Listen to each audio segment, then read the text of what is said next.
In the next question, it is a AC power supply of 220 volt, 50 hertz, resistance given, capacitance given, reactance given, and it is connected in series. So it is L, C, and R are connected in the series. Then what is the resistance? Resistance is a 20, and capacitance reactance is a 25, and inductor reactance is a 45. Then current in this circuit, what is the impedance? It is equal to under root of, that is 20 square plus XL minus XC, that is a 20, and total Z is a 20 root 2, or it is a almost 28. Then current is equal to 220 divide by 28, calculate करने पर it is almost 7.8 ampere. The second phase की बात करें तो phase के लिए tan phi equal to XL माइनस XC divide by R, and it is a 20 by 20, that means the phase angle is equal to. Next question में बोला है कि पाइप ओपन पाइप है, at the both and open है, इसका fundamental frequency F है. It means यदि open pipe की बात करें हम, तो ओपन पाइप की fundamental frequency is V bye twice of length. इसी पाइप को अब यदि वाटर में डिप किया है, सपोज वाटर में डिप करने पर इसका इफेक्टिव लेंथ कम हो जाएगा, और सेकंड थिंग ओपन जो है वो क्लोज हो जाएगा. इसे कितना डिप किया है? It is half of its length. It means effective length is only L/2, and the fundamental frequency in this new situation is a V by 4 into effective length. Effective length of the closed pipe is a L/2. So again it is a V by 12, remains same. So frequency अभी भी initial frequency के equal है, so correct option is the fourth one. De Broglie wavelength of an electron orbiting in the second state of hydrogen atom, then given radius of Bohr radius is a R is equal to 0.052 nanometer. Then we know it is a 2 pi r. Radius is equal to 2 pi r equal to n lambda.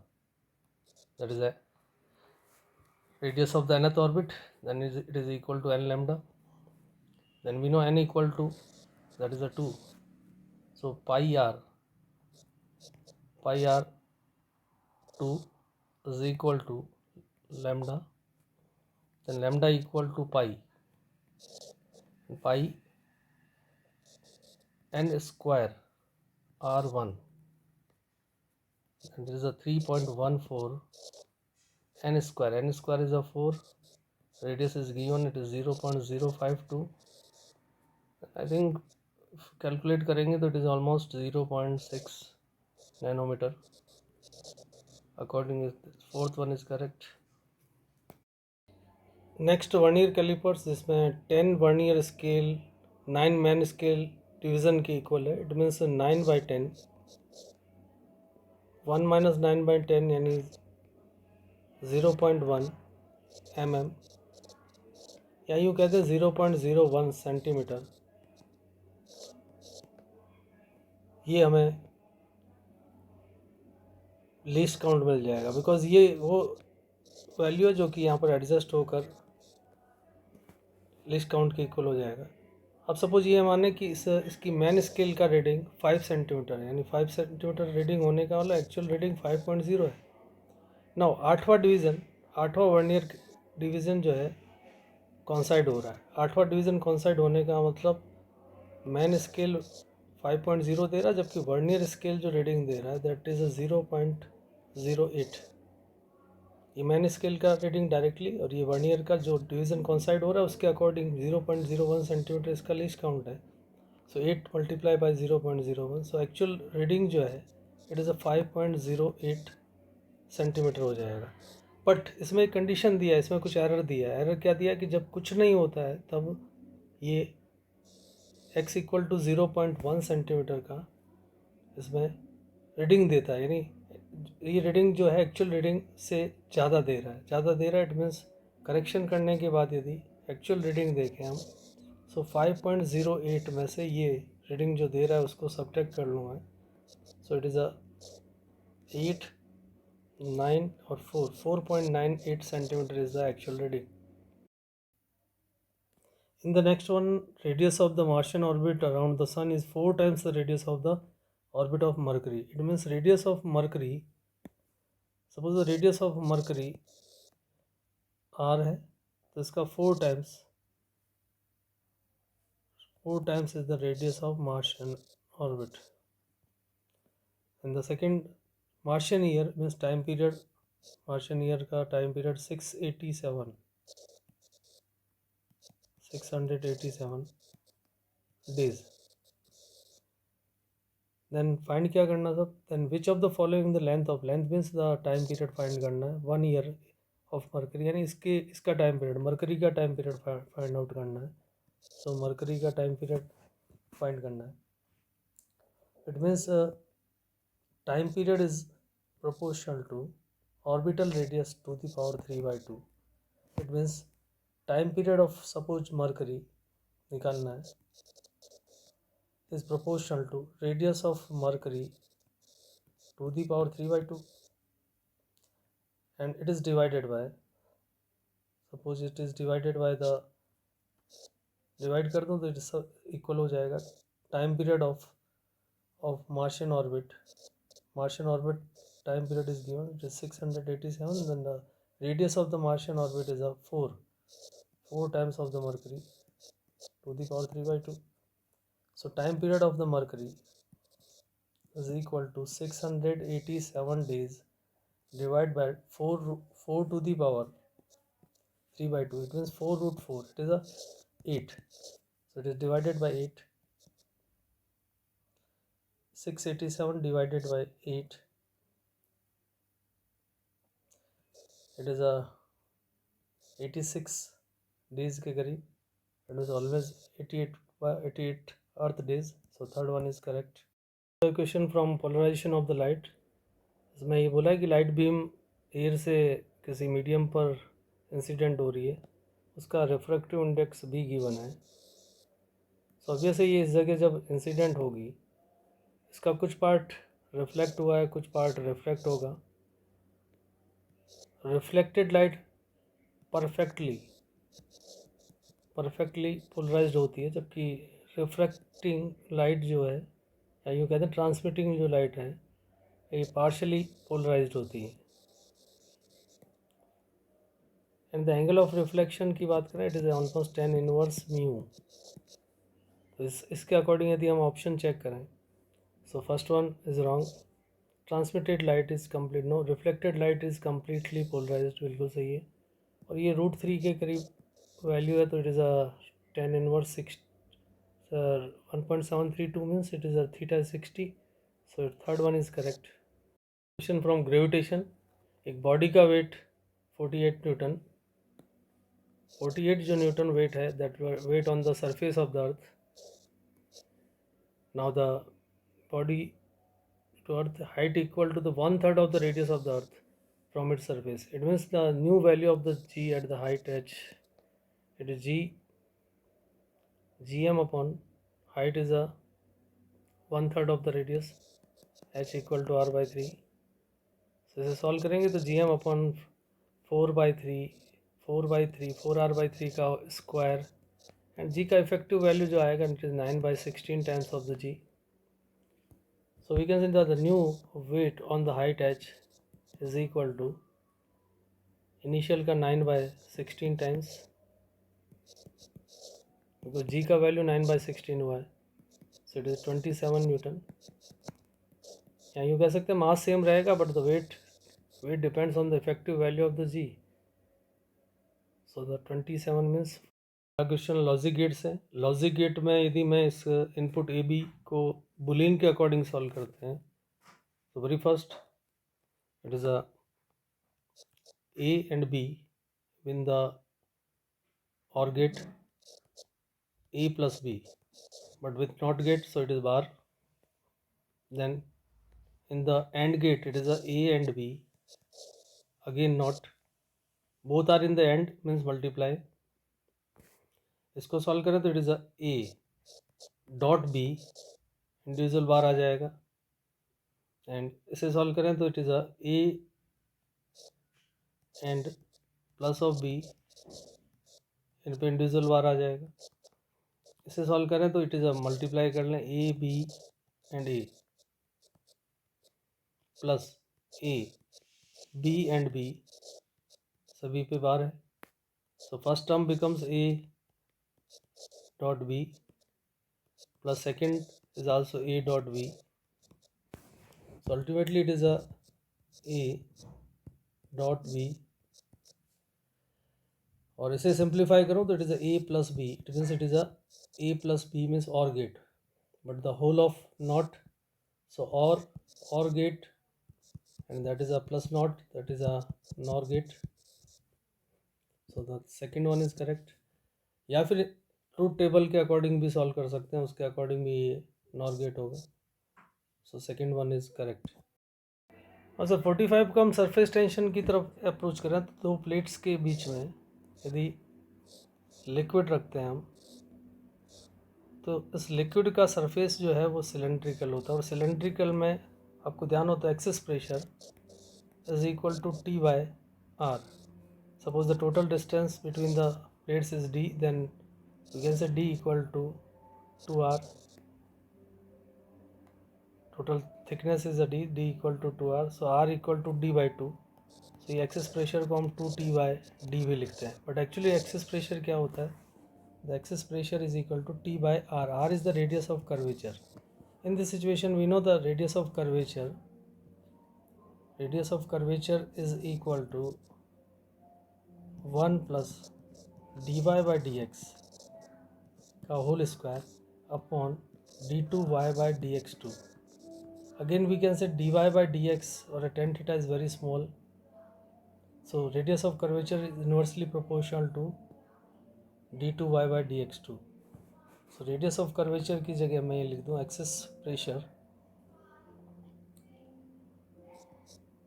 Radius of curvature की जो surface tension S given है, S upon R means it is d2y by dx2. और यही reason है कि इस excess pressure के कारण ये सरफेस पर हाइट रेज कर रहा है, और हाइट रेज यदि y डिस्टेंस तक जाता है इस पर, तो ये this excess pressure delta P equal to y rho g लिख सकते हैं हम. So y rho g is the y is the vertical height, so y rho g equal to s d2y by dx2. Then we can say d2y by dx2 is equal to y या rho g by s into y.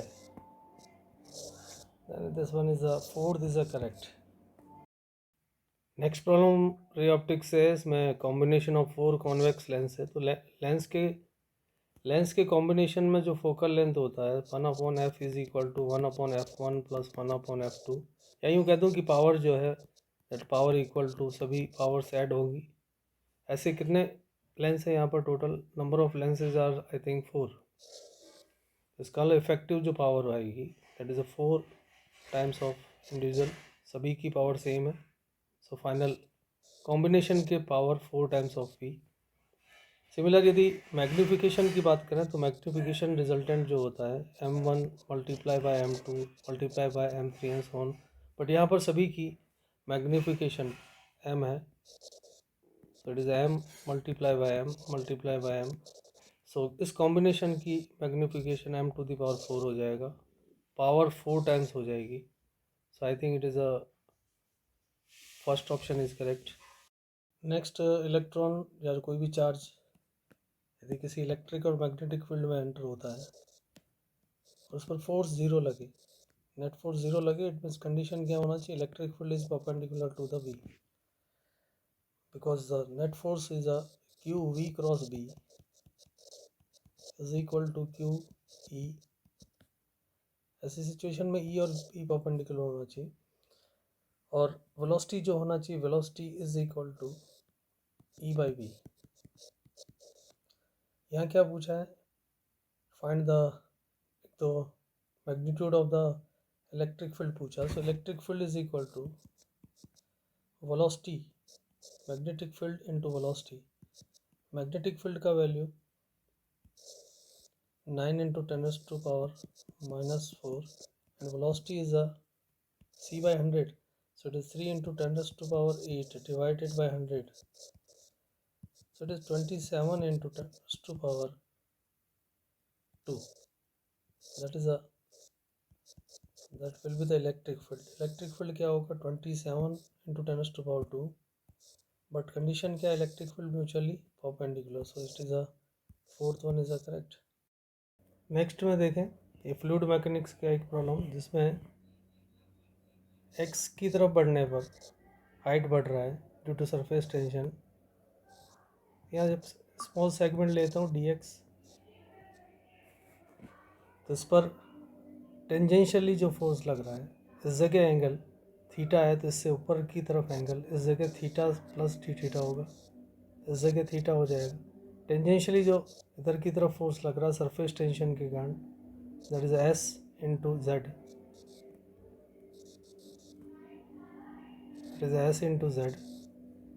इसका ऊपर की तरफ component, that component is S sine theta plus D theta minus sine of theta, that is multiplied by z. Z is the length along the z axis, that is equal to the total weight. Weight is a mg, mg is a, the total mg is a y, m is a y into dx into z into rho, so it is y z rho dx into g. Now theta is very small, therefore sin theta equal to theta, therefore the s multiply by d theta, z से z cancel कर ले, it is a y rho dx g, dx को इस side ले आए तो it is a d theta by dx, d theta by dx is equal to y rho g divided by surface tension, and we know tan theta is equal to dy by dx, differentiate, then sec square theta d theta by dx is equal to d2 by dx2. According this, sec theta tends to 1, it is very small, and d theta by dx equal to dy by dx2, and dy by dx2 is a y rho g by x, rho g by s, so y rho g by s, it is the fourth one is correct. Next kinetic theory of gas के according दो separately gas chamber को partition से separate किया है जिनके individual pressure, volume, number of moles given है। It means in दोनों chamber को यदि पार्टीशन को रिमूव कर दिया जाए और इनको रिमूव करने के बाद इनकी टोटल एनर्जी इनिशियल एनर्जी के इक्वल होगी। सो फर्स्ट का इंटरनल एनर्जी, सेकंड का इंटरनल एनर्जी का सम पूरी गैस के मिक्सचर का फाइनल एनर्जी के इक्वल होगा। Energy of the gas is equal to, suppose the degree of freedom is F, then F by 2 nRT, and this nRT is in term of pressure and volume. You know nRT equal to PV. So initial first one, that is a F by 2 P1 V1 plus second का P2 V2, mixture का P final, and mixture का total volume is the sum of the P1 and V1 and V2, so it is V1 plus V2. Then first one, pressure of the first gas is a 1, volume of the one V1, it is a 2 plus P2 is a, that is a 2, and volume of the second is a 3 liter. Then P final calculate करना है, volumes of the 1 and 2, total volume is a 5, and P final is equal to this 6 plus 2 8 by 5, and I think it is 1.6 ATM. So the correct one is the fourth one. एक cylinder है जिसके अंदर कोई gas भरी है, gas भी oxygen है जिसके नंबर ऑफ मोल इनिशियली दे रखे हैं. After some gas withdrawn from the cylinder, temperature constant है और gauge pressure drops to 11. It means initial number of mole is given, it is 18.2. Final number of moles देखें तो it is a number of moles are P final, V final, R into T. T is the temperature, temperature is a 300 Kelvin. R given, R is 100 by 12, and initial pressure to final pressure is given, it is 11 ATM, but it is a gauge pressure, so it is a 12 into 10 raised to power 5. Volume is a 30 in the liter, it means it is 10 raised to power minus 3. Final number of moles are, calculate करने पर इसको it is a 12 या 144, means it is a 14.4. So what is number of moles which is equal to the, जो गैस निकली है उस गैस का number of mole N1 minus N2. इन दोनों को सब्ट्रैक्ट करेंगे तो it is a 18.2 minus 14.4. It is 8 and 3.8, almost 3.8 mole. But यहाँ मास पूछा है, तो मास के लिए हम बात करें तो mass of the gas which is withdrawn, so it is a 32 molecular weight into 3.8 in a gram, and it is a 120 ग्राम. और 120 के करीब करीब, थोड़ा सा राउंड ऑफ करें इसको, तो it is a I think 116 gram. So first one is correct. The next problem, a wire of resistance R is given and R cut into 8 equal parts, means the individual wire का एक का resistance जो होगा that is a R by 8, because 8 equal part में divide किया है तो total 8 pieces हो गए. इनमें से from these pieces 2 equivalent resistance are made by adding 4 of these together parallel, means इस टाइप के 4 को पैरेलल में कनेक्ट किया है.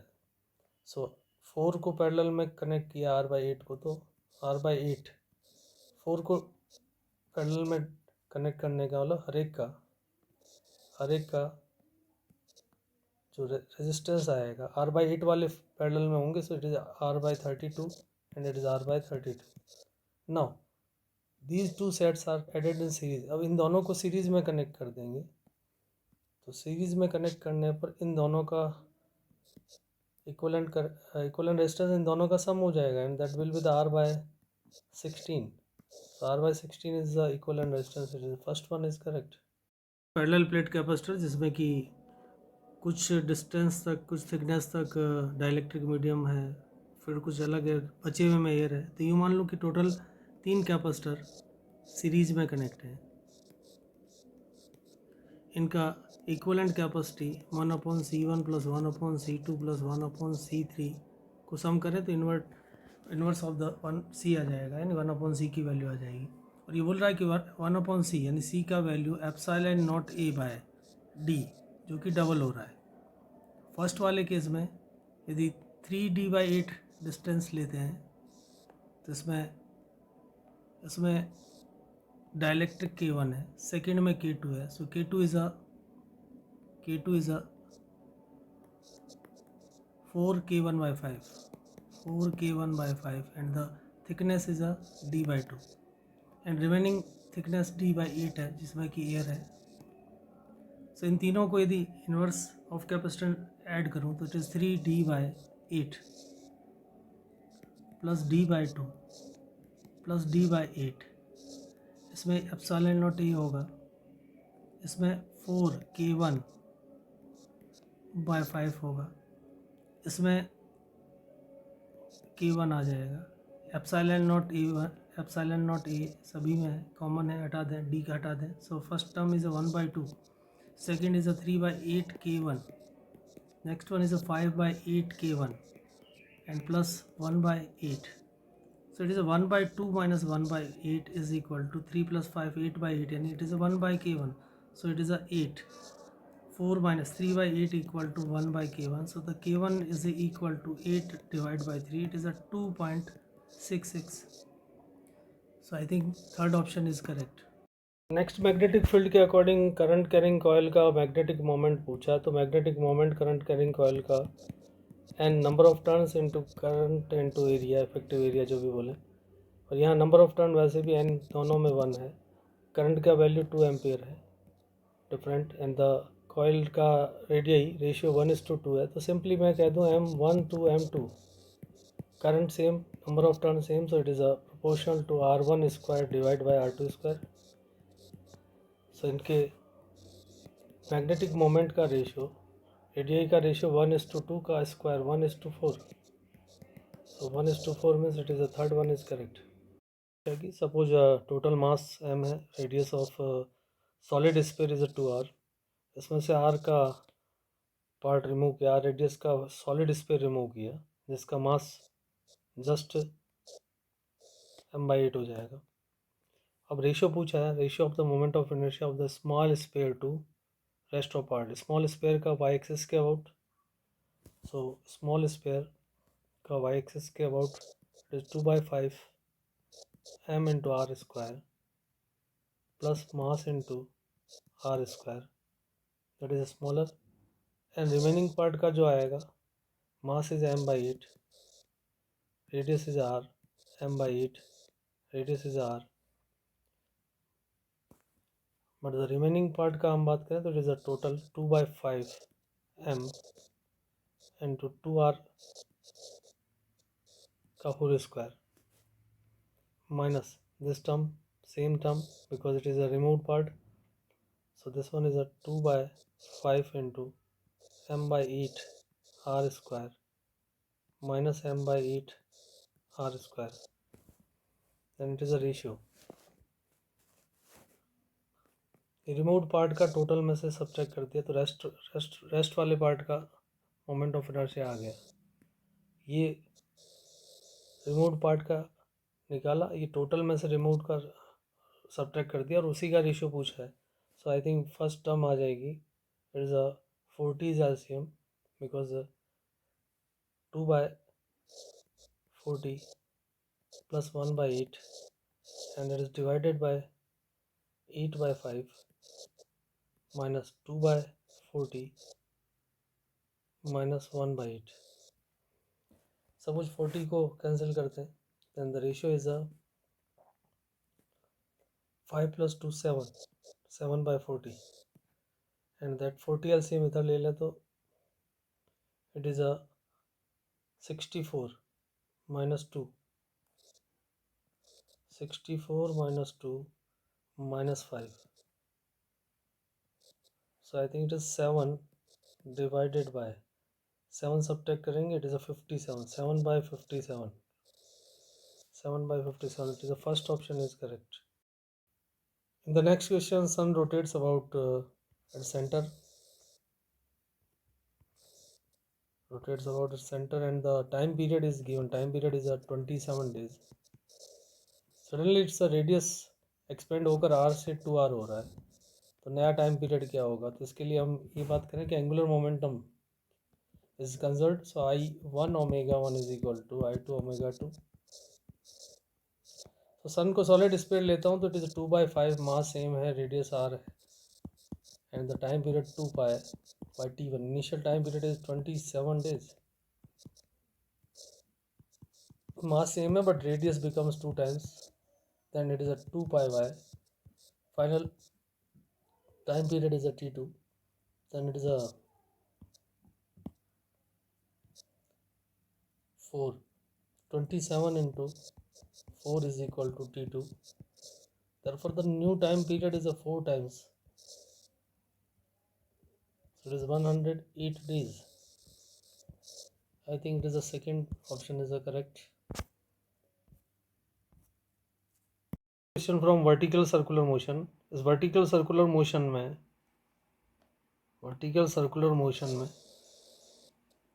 lower point पर velocity given है, that is v naught.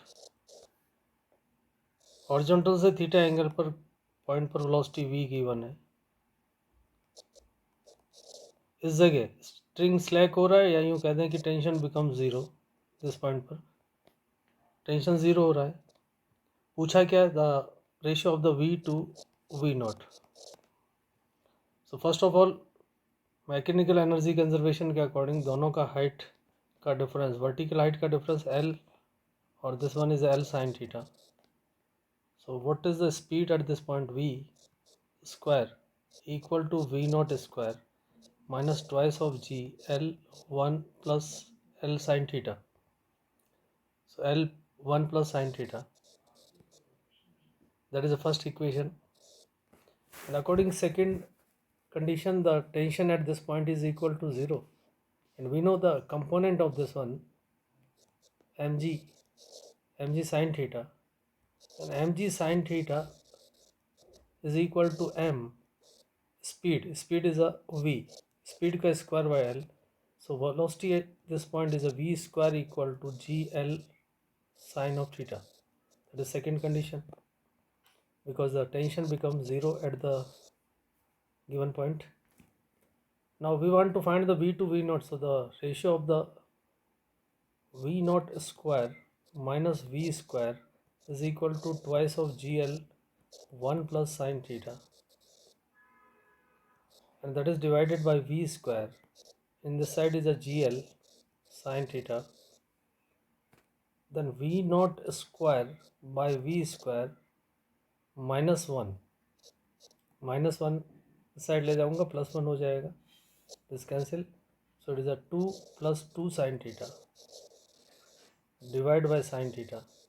Therefore v naught by v is equal to square root of 2 plus 3 sin theta divided by sin theta.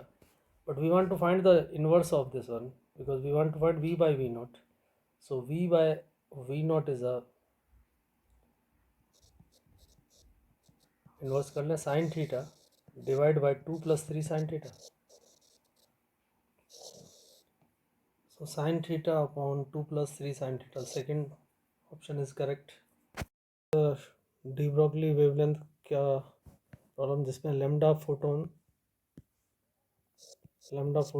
And lambda electron की बात हो रही है. दोनों की एनर्जी सेम है, energy is E. Therefore the lambda is equal to H upon P. P is a photon का momentum is a E by C, it is E by C. Similar electron की बात करें, it is H upon momentum is equal to root of twice mass into energy E. So the ratio of the lambda photon to lambda electron is equal to hc by e, that is multiplied by h upon root of 2m e. cancel कर दें, so it is a c in the bracket, it is 2m divided by e. It is the ratio of the lambda photon to lambda electron. So correct one is the first one. Electric circuit का problem, इसके according cell का EMF 50 volt है, 1 और 3 parallel में. So it is the effective resistance is a 3/4 and 4 and 2 are in the parallel, so it is 4/3. दोनों को add करें तो total it is a 25/12 is equivalent resistance. Equivalent resistance के according current की बात करें तो it is a 50/25/12. So the current through the cell is a 24 ampere. इसका लिए यहाँ से 24 एम्पियर करंट जा रहा है. आगे 1:3 तो 3:1 के रेशियो में करंट डिवाइड होगा. इसका 3:1 के रेशियो में डिवाइड होगा तो 3 पार्ट इधर जाएगा, इधर 18 जाएगा, इधर 6 जाएगा. Total 18 plus 6 is a 24.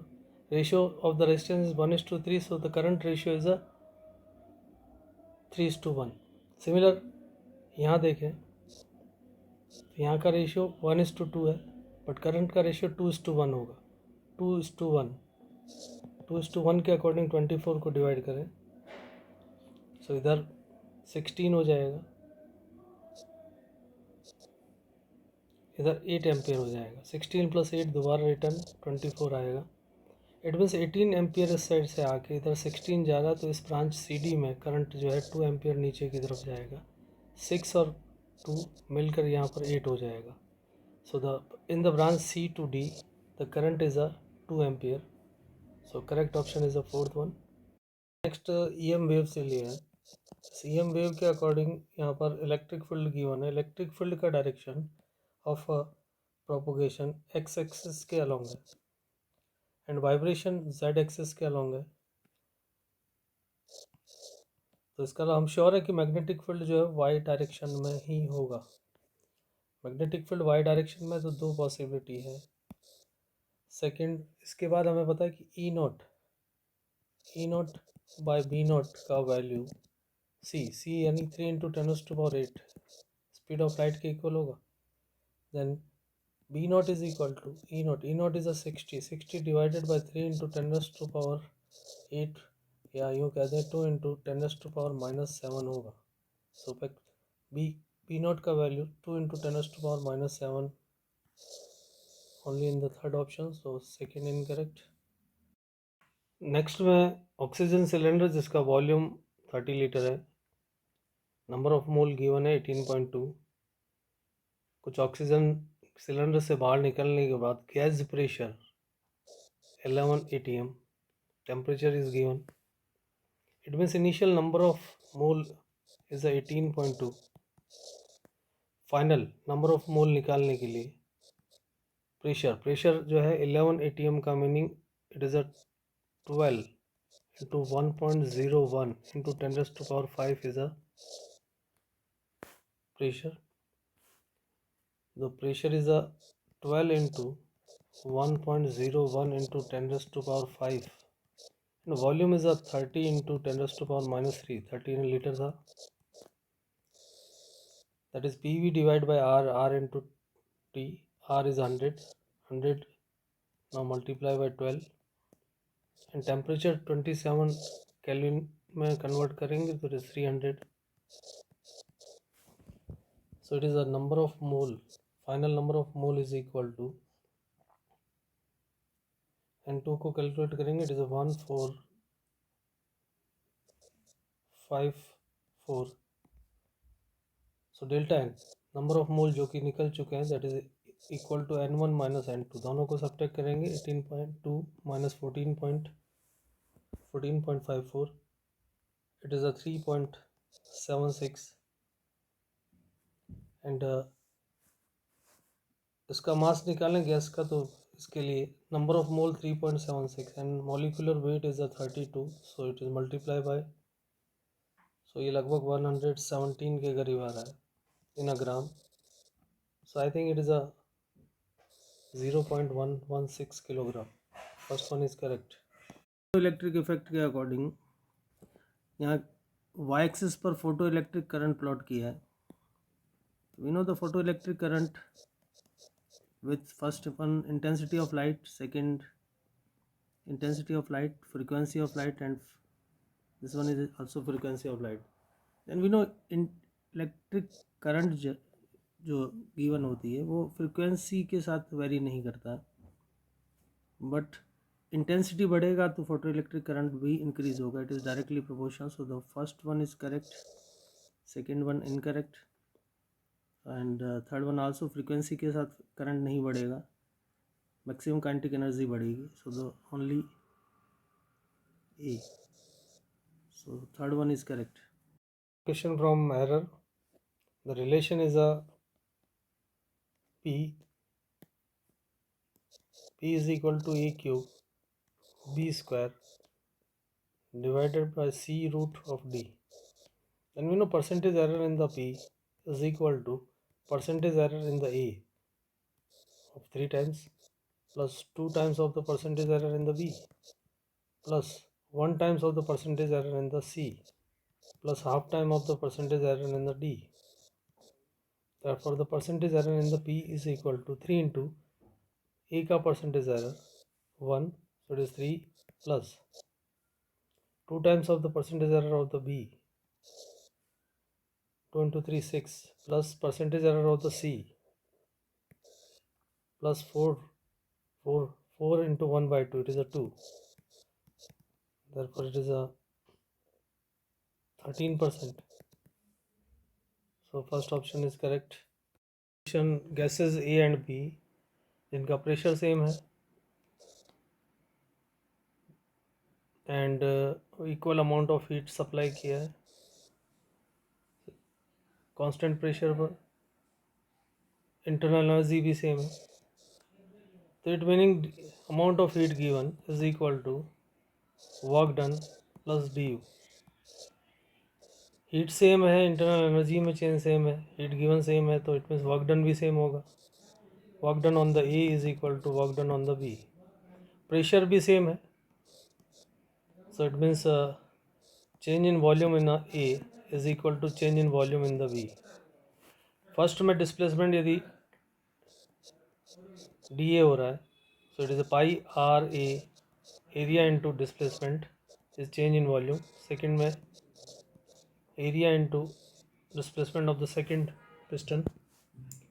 First और सेकेंड पिस्टन का डिस्प्लेसमेंट गिवन है, so the ratio of A to B, radius of A to B square is equal to displacement of B upon displacement of A. So find क्या करना सब, radius of A to radius of B is equal to square root of displacement of B is a 9 by 16, so it is a 3 by 4. So correct is a fourth one. Next में SHM से लिया गया, इसमें 2 point masses है, दोनों identical है. Suspended from A separate massless springs of constant, spring constant given है. Vertically oxalate कर रहे हैं, तो इनका मैक्सिमम स्पीड की बात करें तो it is equal to A omega. ये भी सेम है, so it means A, amplitude of the P and amplitude of the Q, omega of the P and omega of the Q, दोनों का maximum speed same है. यहाँ हम बात करें तो omega equal to under root K by M. Amplitude of the P and frequency of the P में K is a K1 and the mass is same. Similar, amplitude of the Q, root of K of the second spring, mass same है. Then ratio पूछा है AQ to AP, and that is equal to root of K1 divided by K2. Root K1 by K2 means it is a second option is correct.